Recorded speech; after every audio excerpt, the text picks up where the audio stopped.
Imaginez un peu, un leader qui, en 4 petites années, arrive à transformer son pays et devient une icône pour tout un continent. Et imaginez maintenant que ce même leader soit trahi puis assassiné par son meilleur ami. C'est l'histoire, oui, tragique de Thomas Sankara.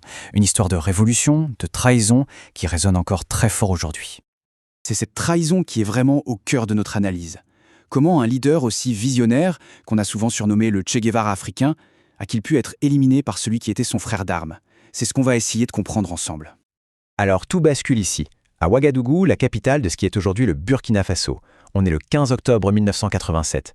Ce jour-là, le président, Thomas Sankara, un homme charismatique de 37 ans, est tué dans un coup d'État d'une violence inouïe. Et l'architecte de ce coup d'État, ce n'est pas n'importe qui, non. C'est son plus proche ami, son camarade de la première heure, le capitaine Blaise Compaoré. Donc là, on ne parle pas juste d'un changement de régime, c'est bien plus que ça.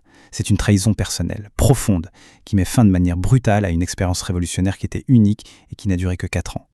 Pour vraiment saisir l'ampleur de ce que Sankara a tenté de faire, il faut d'abord faire un petit retour en arrière. Pour voir dans quel état était le pays quand il est arrivé au pouvoir. Qu'est-ce qu'il essayait de changer au juste?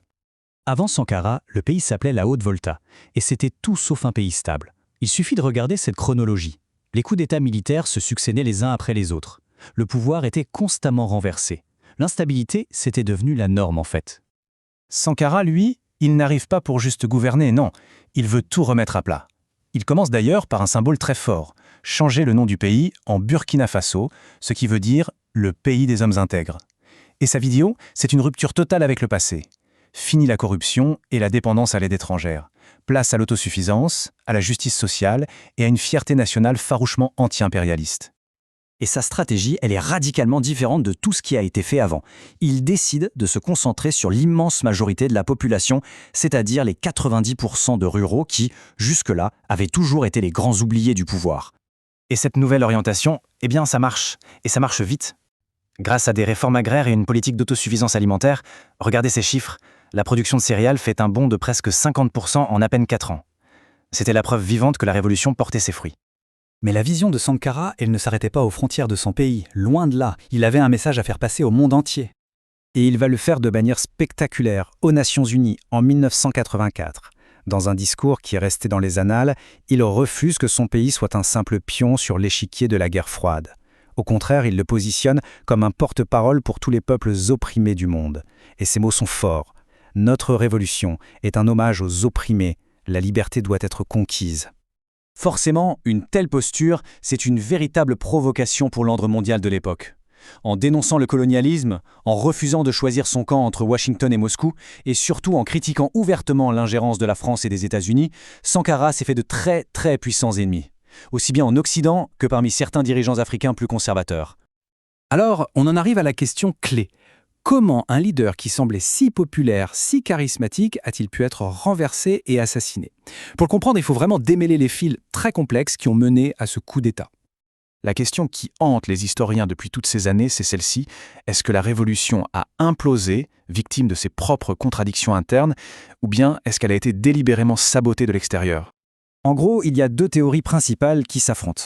D'un côté, certains chercheurs disent que les politiques de Sankara, trop radicales, trop rapides, lui ont mis à dos des groupes très influents à l'intérieur même du pays. Et de l'autre côté, on a ceux qui pensent que ce sont des puissances étrangères qui, voyant son mouvement comme une menace directe, ont tout simplement orchestré sa chute. Examinons d'abord la piste interne. C'est vrai que les réformes de Sankara, menées à un rythme d'enfer, lui ont créé de sacrés ennemis. Les réformes agraires ont totalement bouleversé le pouvoir des chefs traditionnels. Sa lutte acharnée contre la corruption menaçait les privilèges de beaucoup de fonctionnaires. Et il faut le dire aussi, les excès de certains groupes de jeunes révolutionnaires ont fini par abîmer l'image du régime. Et puis, il y a la piste de l'intervention étrangère. Et là aussi, les suspects sont nombreux. La Côte d'Ivoire, voisine et grande alliée de la France, voyait cette révolution à sa porte d'un très très mauvais œil. On sait que les services de renseignement français étaient hostiles à Sankara. Et le petit détail qui tue, Compaoré lui-même avait des liens familiaux très étroits avec le président ivoirien. Bref, beaucoup de monde à l'extérieur avait intérêt à ce qu'il disparaisse. Alors, quelle est la vérité? Conflit interne ou complot externe? Eh bien, la réponse la plus probable, c'est que ce n'est pas l'un ou l'autre, mais plutôt les deux à la fois. Une sorte de tempête parfaite.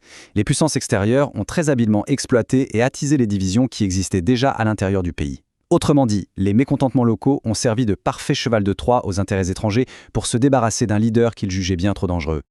Le coup d'État a stoppé la révolution, c'est un fait. Mais la mort de Sankara, elle, a donné naissance à une véritable légende. Son héritage en réalité ne faisait que commencer. C'est à ce moment-là qu'il devient une icône immortelle, le Che Guevara africain. Ce surnom, il le doit à son charisme incroyable, à son idéologie et à ce combat frontal qu'il a mené contre l'impérialisme. Et encore aujourd'hui, pour des millions de personnes, il incarne cet espoir d'une souveraineté réelle, d'une véritable indépendance. Finalement, c'est peut-être ça le plus grand héritage de Thomas Sankara. Sa révolution, elle n'a duré que 4 ans, c'est vrai, c'est très court. Mais elle reste un exemple incroyablement puissant, même s'il est fugace, de ce que ça veut dire pour une nation de se battre pour prendre en main son propre destin. Son histoire est une leçon, à la fois sur les espoirs immenses que peut susciter une transformation radicale et sur les dangers mortels qu'elle comporte. La vie et la mort de Thomas Sankara nous forcent à nous poser une question difficile, qui continue de résonner sur tout le continent africain et même au-delà aujourd'hui. Au fond, quel est le prix à payer pour une véritable indépendance ?